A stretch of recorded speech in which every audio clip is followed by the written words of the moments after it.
Madame Bouchra Ben Abdallah conduit sa nouvelle voiture électrique du groupe Marita en n'entend même pas une mouche qui vole. Marita Group, société spécialisée dans la fabrication de bus, de voitures et de vélos électriques, ainsi que de bâtiments dits intelligents, s'engage à être un exemple éloquent de l'expérience marocaine distinguée en matière de projets du transport durable innovés au niveau national et africain. Un confort total, d'accord? Il n'y a pas de vitesse à passer, il n'y a pas d'embrayage, il n'y a rien. La voiture, elle est presque autonome, donc il faut juste que je fasse attention, et c'est tout. Il y a deux choses pour comparer cette voiture au véhicule normal. Vous n'entendez rien, et là, normalement, quand lui, elle est tout le temps dérangée par un bruit, après, tu te sens fatigué sans savoir pourquoi. Le bruit donne une fatigue qu'on ne peut pas comprendre.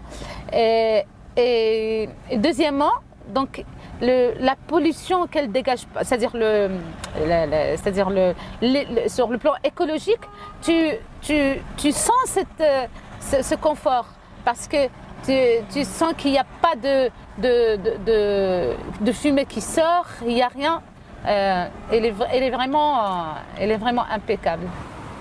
Cette mère de famille a choisi de se déplacer en véhicule électrique depuis fin 2017 et elle ne compte pas lâcher de sitôt le volant de ce véhicule envers lequel elle a beaucoup d'affection. Le véhicule électrique, c'est un véhicule qui n'a pas besoin ni d'entretien, ni de vidange.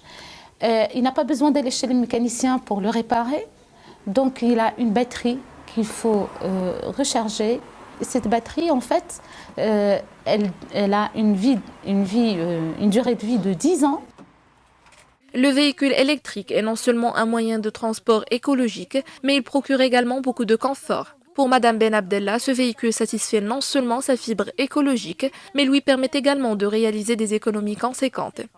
En comparant le véhicule électrique avec le véhicule thermique, on trouve qu'on gagne beaucoup sur le coût. Pourquoi? Parce que, premièrement, le véhicule électrique ne demande pas d'entretien permanent. Il n'y a pas de vidange. Et ne paie pas de vignette non plus. Donc, par rapport à un véhicule thermique, le coût global est compensé et l'investissement est largement amorti. Cette voiture à batterie nécessite d'être rechargée grâce à des bornes. C'est d'ailleurs la raison pour laquelle Madame Ben Abdallah a installé une borne de recharge résidentielle de 3 kW dans son garage. Pour ne pas tomber dans des problèmes avec mon véhicule électrique, j'ai installé une borne résidentielle au niveau de mon garage, là où j'habite. Et je l'ai lié à la boîte électrique au niveau de mon appartement.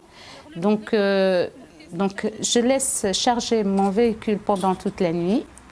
Et le lendemain, quand je viens au bureau, donc ça me prend en fait les 100 km entre Casa et Rabat. Et puis en venant au bureau, je laisse charger encore mon véhicule électrique. Donc le problème ne se passe pas pour moi pour le moment. Cette propriétaire d'une Zoé blanche fait la navette Casablanca-Rabat. Une fois arrivé à Rabat, il met sa voiture à recharger dans une des bornes de recharge de la ville, ce qui lui prend moins de 2 heures, le temps de vaquer à ses occupations quotidiennes. La borne que j'ai chez moi, il est de 3,5 kW, donc ça me prend 6 heures pour charger ma voiture. Mais ici sur Rabat, il y a des bornes qui sont de 22 kW qu'on peut charger en 2 heures. Donc non, il n'y a pas de problème. D'autant plus qu'il y a des bornes qui sont déjà installées au niveau de Rabat. Il y a 12 bornes qui sont installées au niveau de Rabat. Et je pense que le problème ne se pose pas dans ce sens. Pour Madame Ben Abdallah, heureuse propriétaire du véhicule électrique, l'essayer c'est l'adopter. Elle voudrait que davantage de conducteurs tentent l'essai.